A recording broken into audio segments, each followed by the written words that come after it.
اب یہ جو ایک واقعہ ہوا ہے حضرت داؤد علیہ السلام کا، اس کے پیچھے جو قصہ بیان کیا گیا ہے جو تورات میں ہے، وہ تو یہ ہے کہ ان کی بہت سی بیویاں تھیں۔ یہ جو تعدد ازدواج 4 کی پابندی تو حضور کی شریعت میں آ کر ہوئی ہے، ورنہ اس سے پہلے تو آپ کو معلوم ہے بادشاہ لوگ جو ہوتے تھے ان کے حرم ہوتے تھے بڑے بڑے، تو حضرت داؤد علیہ السلام کا بھی بڑا حرم تھا، بیویاں تھیں بہت سی۔ لیکن اسی اثنا میں انہیں کسی اور عورت کے بارے میں ان کے دل میں خیال پیدا ہو گیا، رغبت ہوئی، اس سے وہ شادی کرنے کی خواہش پیدا ہوئی، اور وہ کسی شخص کے نکاح میں تھی۔ اس خیال کا دل میں آنا جو ہے بس اس کے اوپر ٹوکنے کے لیے کہ تم کیا سوچ رہے ہو، یہ غلط بات سوچ رہے ہو، اللہ تعالیٰ نے ایک شکل پیدا کر دی۔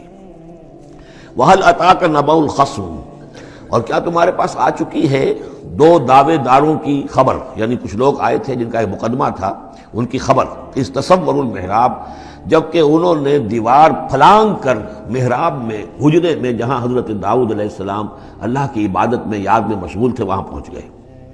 پہرے داروں وغیرہ سے سب سے بچ کر فصیل کو یا دیوار جو تھی اس کو پھلانگ کر آ گئے۔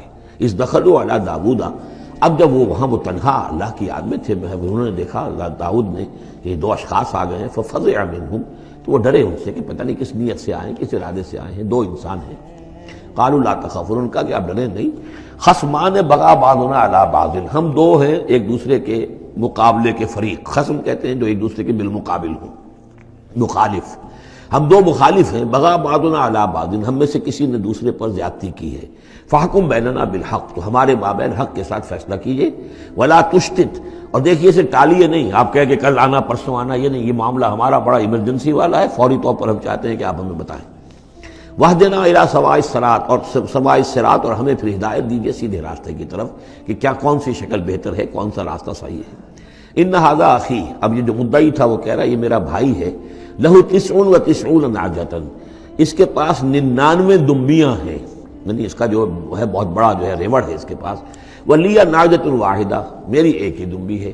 اصل میں اس تورات کے واقعے کو اگر ہم سمجھیں تو اس کا مطلب یہ ہے کہ ایک شخص کے پاس 99 بیویاں ہیں، میرے پاس صرف ایک بیوی ہے۔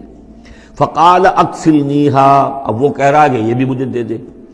وعزنی فی الخطاب، اور اس نے مجھے دبا لیا ہے، یعنی دباؤ ڈال رہا ہے مجھ پر، پریشرائز کر رہا ہے، جو گفتگو کرتا ہے تو بڑے زوردار انداز میں کرتا ہے۔ قال لقد ظلمک بسؤال نعجتک الی نعاجہ، حضرت داؤد نے فوراً کہا کہ یہ تو بڑی ظلم کی بات ہے، واقعتاً اس نے بہت ظلم کیا تمہارے اوپر کہ تمہاری دمبی جو ہے اب اس پر بھی اس کی نظر ہے اور وہ اس کو چاہتا ہے تم سے لے لے اور اپنی دمبیوں میں اس کو بھی شامل کر لے ریوڑ میں۔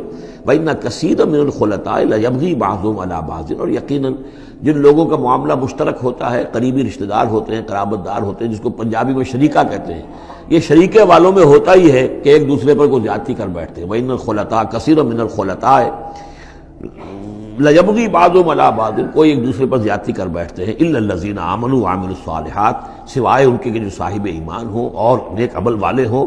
وَقَلِيلٌ مَّا هُمْ، اور ایسے لوگ بہرحال کم ہوتے ہیں، زیادہ تعداد میں نہیں ہوتے۔